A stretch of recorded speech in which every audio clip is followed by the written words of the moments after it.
Welcome to Distance is No Obstacle, the medical education podcast aimed at providing bite-sized education and information for doctors working in rural and remote Australia. Today we chat with Dr. Lewis Marshall, a sexual health and public health physician and head of the sexual health service at Fremantle and Fiona Stanley hospitals, about screening and treatment for sexually transmitted diseases in Western Australia. Dr. Marshall is joined by Dr. Olga Ward. Welcome to the podcast, Lewis. Oh, thanks for having me. Lewis, today, could we talk a bit about a large number of STIs? Yeah, sure. Whatever as you want in to go. sexually transmitted infections rather than soft tissue injuries. Yes. Well, they've got a very, very significant amount of stigma still attached to them. Mm-hmm. As a clinician, when you're actually in a consultation with a patient, how do you sort of normalise it for the patient or take some of that shame away? I think the really important thing is that we as medical practitioners should be very careful that we don't add to that stigma, that our attitude to these diseases doesn't reinforce this stigma, because that can happen, unfortunately. And I think how we respond to the patient is really important, that we should treat these infections like any other infection. It's like pneumonia, or it's, people have acquired an STI doing an entirely normal human behaviour, which is having sex. None of us would be here if no one had sex. So it's a normal thing to do. And I think if along the way, unfortunately, you acquire an infection, that's unfortunate. But most of them are either manageable or curable. And I think, therefore, the more matter-of-fact we are about these diseases, and we need to be very careful, I think, of our body language, the indrawing of the breath or the raised eyebrow. As soon as the patient feels that you're not on their side, they're going to clam up. You're not going to get very far. So it's easy for me because someone comes to see me, they're talking about STIs right from the beginning. But, I used to be a GP. I probably didn't do this very well those days, I must admit. But I think the more matter-of-fact you can be and just don't make any assumptions, ask the questions matter-of-factly, people usually are very happy to divulge what they need to divulge. So do you have any really good lines when you're asking patients about their risky behaviours? Well, I think, I think it's, I used to be quite circumspect. When I first started, I never made any assumptions, and by the time I got to whether a man had sex with men, it was 3/4 of the way through the consultation. And through doing lots of medical student teaching, I'm now much more upfront. So it's, are you sexually active? Yes, no. Do you have sex with men, women, or both? It's like, here's the smorgasbord. Which one do you want to choose from? And I think you say it like that, no one takes offence. I think that's the thing. If the more upfront you are, and the more comfortable you are talking about these issues, that's generated to the patient, and they then will tell you stuff. Yeah, I must admit that's become much more my approach these days, and particularly if you've got a new patient. For me, I just run through that, how much do you drink, how much do you smoke, do you use any other drugs, do you prefer to have sex with men or women or both, what pronoun would you like to be known by? We just absolutely bang it through on the checklist. Yeah, and it just happens then, I think. And I think, and also I think much more people are much more comfortable talking about sex than they were 20 years ago as well. So, and I think we're at the stage now where people would expect their GP to talk about sex to them. Yeah. That's an expectation.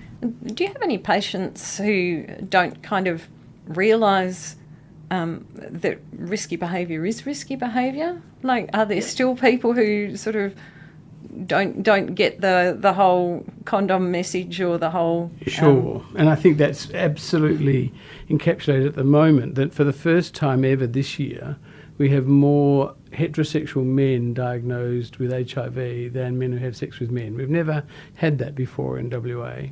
And if we look at that group of men, almost all of them are Australian, living in Australia, who've gone to Southeast Asia and had sex.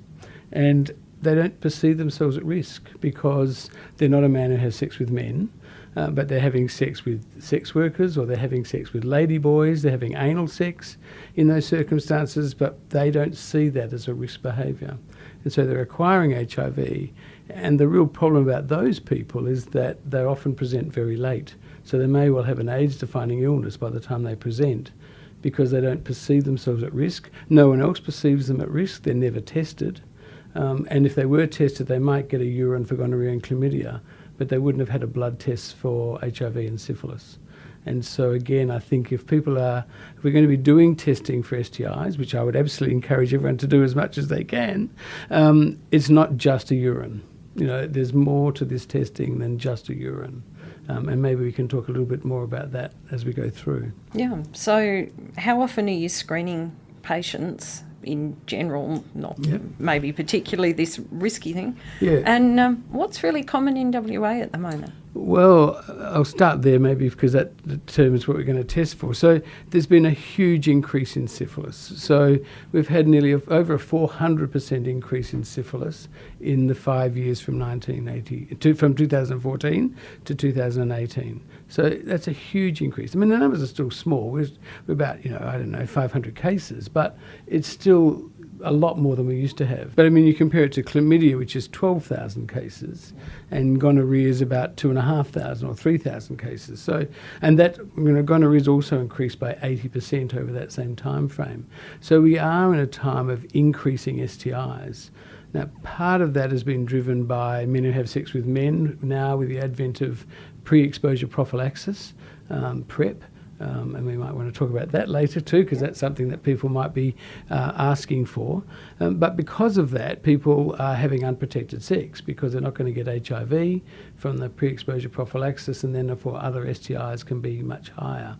So what's important then is part of your, do you have sex with men, women, whatever, is if you find out it's a man having sex with men, then it's important to test appropriately. And so that means a throat swab, that means a rectal swab, and it means a urine and bloods. So we want gonorrhea and chlamydia testing, throat, rectal and urine, and we also want blood tests for HIV, syphilis, and we'd also recommend testing for Hep B and vaccinating if they're not immune. But certainly HIV and syphilis are vital tests to do in that setting. So you were talking about specimens, and you previously mentioned syphilis. Yep. My exposure to patients with syphilis is probably now very out of date. We used to do dark ground microscopy on an ulcer swab. Yep. What do you actually test if a patient's got something that you think actually might be syphilis, or do you just go for the blood test? No, so the great thing now is we have a PCR available for syphilis, and on the same swab that you would take, so if you've got someone with an ulcer, the usual differential is herpes or syphilis. That's the two common things.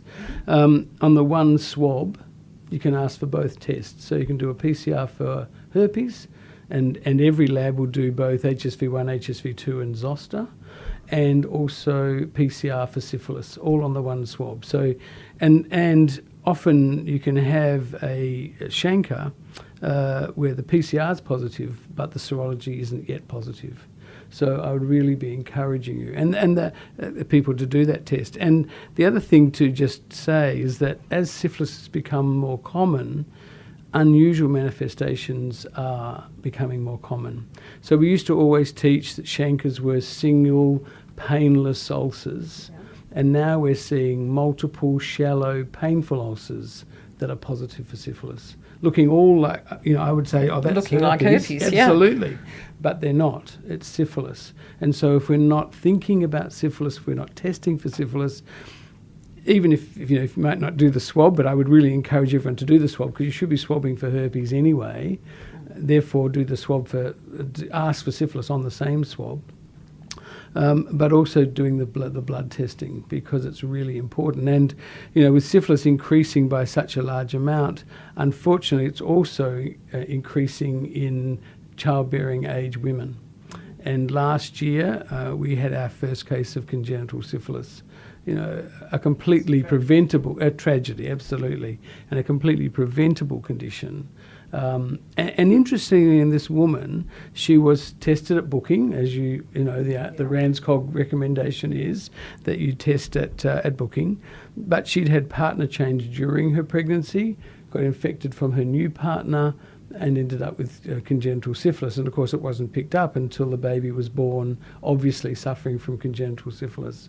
So again, I think having that discussion, having that dialogue with the patients, being able to discuss with someone, yes, if you know them well, you know that presumably they're still with the same partner. But if you don't know them, have you had a partner change during pregnancy? I think is a very non-threatening question to ask. But an answer says yes, then I'd be retesting for other STIs, because they're the people who are going to have acquired something. And if it's not syphilis, it could be gonorrhea at the time of delivery with, infection of the eye, or, chlamydia, or that could put them into early labour if they've got an intercurrent STI. So being able to have that discussion about STIs, I think, is the skill of general practice, isn't it? It's that engaging patients is really what it's about. We heard a bit in the media a little while ago about Mycoplasma genitalium. Where does that kind of come into the, we do the chlamydia swabs. Mm-hmm. Would you be testing for that? So the current recommendation, Mycoplasma genitalium is obviously been around for quite a long time, but until we had PCR tests for it, it's been very difficult to diagnose it. To try and culture it takes a month of culturing to try and culture it. So, all right, so not even I think we used to do a swab for mycoplasma and ureaplasma and send that was still a culture, wasn't it? Yeah, those days, but now it's all PCR. Just a point on ureaplasma, I would absolutely encourage people not to test for ureaplasma. 60% of women are colonised, and 30% of men are colonised. So a positive result means nothing. So please don't screen for ureaplasma. That's one take-home message. But from the Mycoplasma genitalium perspective, there is a PCR available, and most labs in WA, not all of them currently, but most labs will tell you it's Mycoplasma positive and whether it's macrolide sensitive or not, because the treatment will vary if you can use azithromycin or not. So that's important to know. And so, but because it's a difficult organism to treat and we don't really know enough about the natural history, the recommendation is to only test for symptomatic men, so in other words, men with urethritis. We would recommend doing a test for gonorrhea, chlamydia and mycoplasma in those people. And it can all be on the same urine specimen, so that's easy. And in women, the recommendation is to you could do contacts of those men, but otherwise it's to test for women with PID. Because again, if they've got PID due to Mycoplasma genitalium and you're only treating them with doxycycline, then you're not going to clear them. So because it's a difficult organism, as I said, to treat, the recommendation currently is to use doxycycline as the first line treatment. And then if it's macrolide sensitive, you add azithromycin to that. Or if it's macrolide resistant, you need to use moxifloxacin. Now, moxifloxacin, broad spectrum antibiotic, difficult to get in general practice, very expensive to get in general practice because it's not covered on the PBS. No, can we get that through? I'm thinking for rural communities where we can't just sort of send via a tertiary hospital clinic or something. Yep. Is it gettable via our public hospital system? Well, you'd have to make some arrangement with you get it through the pharmacy at the public hospital, but you'd have to have some arrangement whereby you got it. Now, I would suspect, I'm talking here at the top of my head, but I would suspect probably the public health physician in your region would be the person to think about in the first instance. If there's an ID person, like say if you're in Bunbury or something, that's someone you could discuss it with. But if you're out, Pilbara or that sort of area, I'd be talking, to public health in the first instance if you've got a difficult to treat case of mycoplasma. Yeah. No, I occasionally get patients who've got just kind of very chronic cervicitis. Mm-hmm. They sort of get mucousy discharge and you swab for everything that you would normally swab for and nothing actually comes back positive. Which way would you chase with them? Well, I think are they the ones? I would put mycoplasma into into that group, yeah.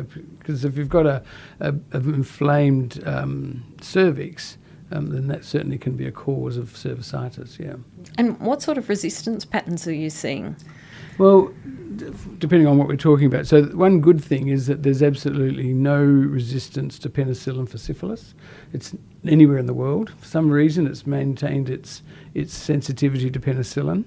But I would say that it's really important that that syphilis needs to be treated with benzathine penicillin and not benzyl penicillin. And just very recently, the Commonwealth has put benzathine penicillin on the doctor's bag order. Procaine is it's got penicillin with a procaine molecule. Benzathine penicillin is got benzathine added to the penicillin, so it's very long acting. So it hangs around for 7 to 10 days.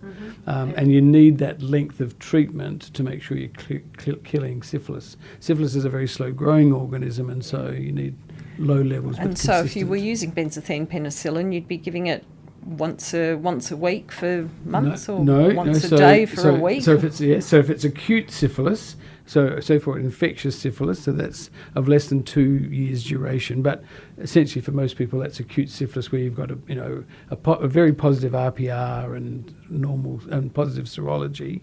In those cases, you just need to give a single dose of 1.8 grams of benzathine penicillin. It's a single dose, and that lasts, say, for 7 to 10 days. It comes pre-packed in 900 milligram syringes, and that's been done mostly because that's the dose you use for prevention of rheumatic fever. So for syphilis, you need 2 of those, so usually 1 in each buttock. And it's also just worth thinking about when you're treating syphilis to warn the patient about this thing called the Herxheimer reaction, where you treat the patient, the dying bugs, then people get like a flu-like illness, so they can get aching joints and feel very unwell. As long as the patient's warned about that and they take Panadol, it lasts for 24 hours and then gets better.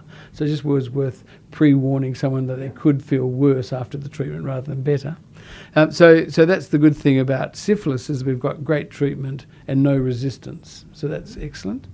When we come on to chlamydia, there's really no good evidence for resistance, although the thing I would say about chlamydia and recommend particularly for female patients is there's now quite good evidence that the rectum can be a reservoir for chlamydia, irrespective of if there's a history of anal sex or not.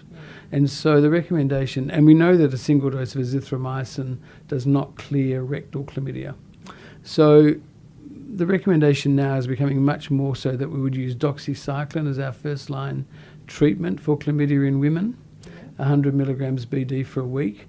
Now, I know there can be issues about adherence, and I know there can be issues about, if it's a young girl, how do they hide that from their mother, and all of that stuff. I appreciate there'll always be times when you might want to use azithromycin, but the recommendation is really to try and use doxycycline as your first-line treatment. So once a day was more for acne. It was not 50 milligrams for acne, but BD is the standard treatment. So 100 BD for a week is what's recommended. And as I say, very little resistance for chlamydia. From a gonorrhea perspective, we are really, so depending on where people work. So Pilbara, remote Pilbara and Kimberley, all the gonorrhea in those areas is still penicillin sensitive. It's the last place in the world that we don't have resistant gonorrhea to penicillin. And so for many years, over 20 years, there's been a thing called a ZAP pack, which has been used in those areas. So the Z is for azithromycin, the A is for amoxicillin, and the P is for probenecid. So the amoxicillin and the probenecid would be treating the gonorrhea, but we've had a second antibiotic in there, azithromycin, because it was sort of trying to be a blunderbuss sort of approach. You can only get one go at treating these people. And so we almost had a sort of unofficial experiment where we were given 2 drugs and we haven't had resistance developing. Interesting. So you can still use ZAP packs in those areas, but for the vast majority of people with gonorrhea, ceftriaxone is the drug of choice, and that's still recommended to be given with azithromycin to stop resistance developing. So in WA, we have no resistance to ceftriaxone. But I would also, again, the only way we can know that is if people continue to do pus swabs for us for culture. So I would really encourage people, if they're seeing a man with urethral discharge, sure, you can get a urine and test for gonorrhea, but please also send a culture swab so we can know whether we've got resistance developing. There was a case, 2018, the WA case, or the Perth case it was known as. He'd been acquired in Bali and he was from Queensland, so say no more, but he was diagnosed here. And so he did have a resistant gonorrhea and had to have intravenous ertapenem for 3 days. So it's out there in the world, we just don't see it here. But if we don't continue to do those culture swabs, we're going to lose that opportunity to know if that comes here in WA or not. So I guess also with the women who, again, might have vaginal discharge, rather than just doing a PCR swab, we should do an MCNS swab as well? We would like that, particularly if you're looking at the cervix and you've got pus coming out of the os, please do a pus swab as well as the PCR swabs, yeah. Okay. What about the herpes patients? Well, unfortunately, there's nothing new on the horizon for herpes patients. However, the antivirals that we have are so effective. If they're taken well and taken appropriately, it's a very manageable condition. My experience with herpes patients, though, it's the psychological impact is much greater than the physical one. And I think the more we can do as health professionals to allay that anxiety, the better we are. That's really the mainstay of the treatment. You've got this great antiviral that you can use in various ways, and you can use it as suppressive therapy to try and stop episodes occurring. And I would say if you're going to use suppressive therapy, I think you're looking at a minimum of a year's therapy, not to do it too short. If they stop and it immediately comes back again, it all just brings it all up. So I think I'd be looking at a year's worth of therapy. Or for people who might get an obvious prodrome and they know, it's happening again, you take a big dose. You take 1.5 grams of Famvir as a stat dose, and that tends to hit it on the head, just like we do for cold sores now. So I think there's various ways of managing the condition, but it's really the patient's attitude to the disease that's important. People think they're dirty, they've got some horrible condition, and as I say to them slightly flippantly, and I do pick my patient, it's just a cold sore on different lips, and it's true. It's no more horrible than having a cold sore. I mean, no one likes having a cold sore. It's unpleasant and it's painful, but it goes away after 5 days, just like genital disease goes away after 5 days. And yes, you are potentially likely to transmit that to someone else. But again, if you go through that discussion with the patient, make them realise that it's not the end of the world if someone is infected. What is difficult is not to tell your partner and then 6 months down the relationship they get herpes. That's much more difficult to discuss than being up front at the beginning. So, I guess we've talked about a large number of STIs, but there are also those really unusual the things that we, I guess, used to lump in the unusual tropical diseases, the chancroids and the LGVs that we would see in textbooks or up in the remote Kimberley. Are you seeing any of that? And with patients travelling around a bit, are you seeing that spreading around Western Australia? No, not really. So Donovanosis, which is one we used to worry about, and that used to be up in the Kimberley and the Pilbara.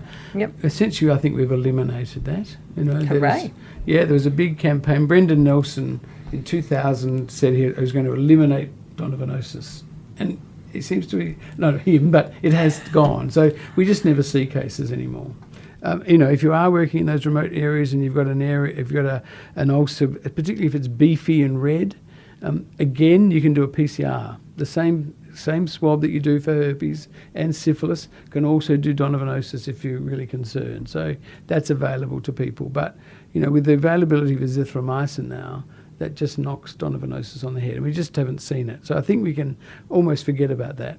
Yeah. Chancroid, we've never had in Australia, and I think I've seen one case in 25 years. There has been a small outbreak of LGV every so often, mostly in men who have sex with men, although there's been a bit of a crossover into some women we've seen.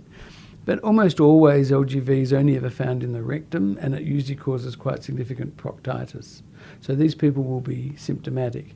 Now, the good thing about WA is that every lab, if they get a rectal chlamydia, will automatically send it for LGV sequencing.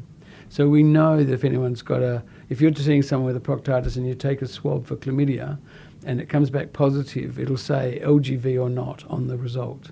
So we've got that covered, and we just don't see it very often. And it's treatable with doxycycline, but instead of 1 week, we need 3 weeks for the LGV.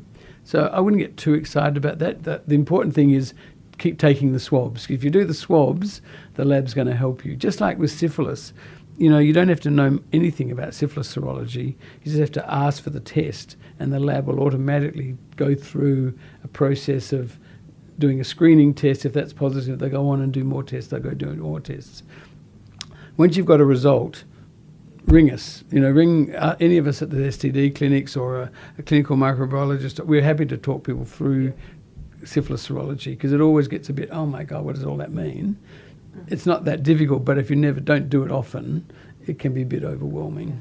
I guess the other resource people for rural areas might be your public health physicians. And absolutely. Do we have regional infectious diseases people, or are they just the only place Perth and Southwest? Yeah, I think Southwest is the only place where there is currently. I don't think there's general physicians, like Broom's got general physicians, but they haven't got an ID person that I'm aware of.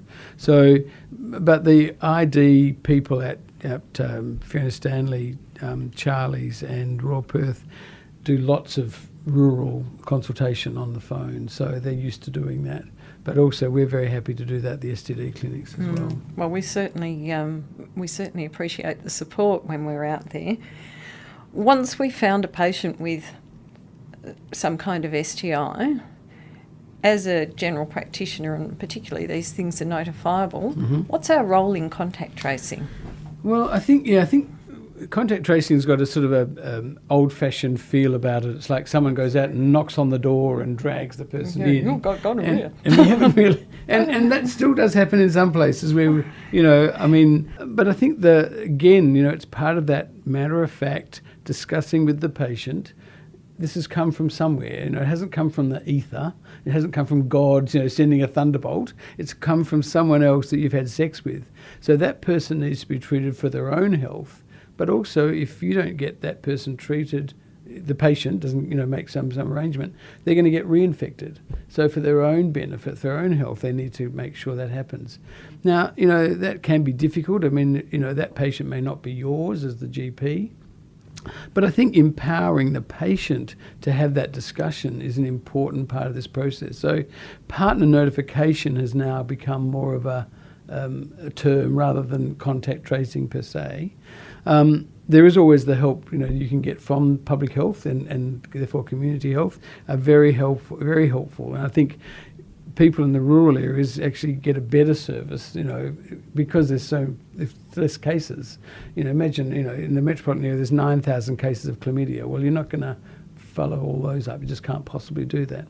And even now with gonorrhea, 2,500 cases in the metro area. So, but in the rural areas where you've got smaller numbers of cases, having that dialogue with your public health unit is really important. Yeah.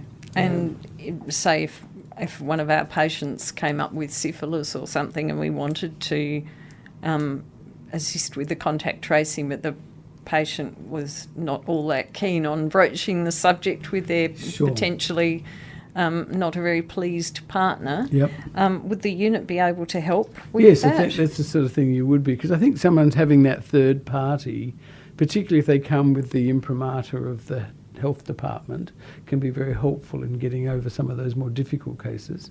There is also, just for people to know, that there's a website called Let Them Know. It's run by Melbourne Sexual Health Clinic, so it's a reputable site, and people can go on that and send anonymous texts or anonymous emails to their partners to say, you've been in contact with this disease, you better go and get tested. So that's going to be quite helpful too. It takes a bit of that immediate, who wants to send the text message. Better if it's anonymous rather than necessarily coming from the person. Yeah, that sounds great.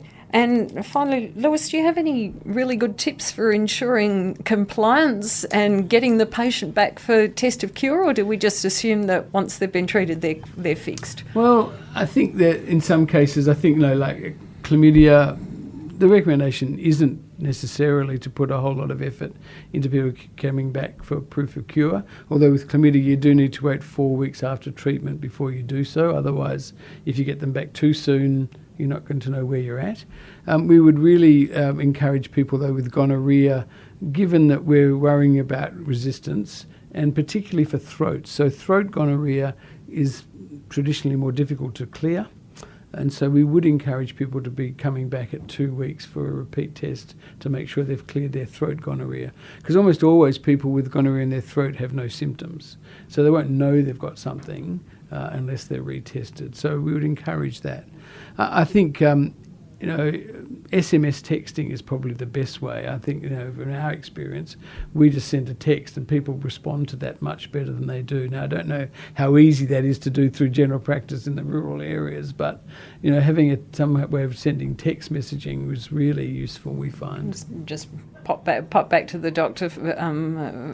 Your test is due. Yeah. Something Absolutely. really non-specific. Yes, absolutely. Yes. Yeah. Exactly.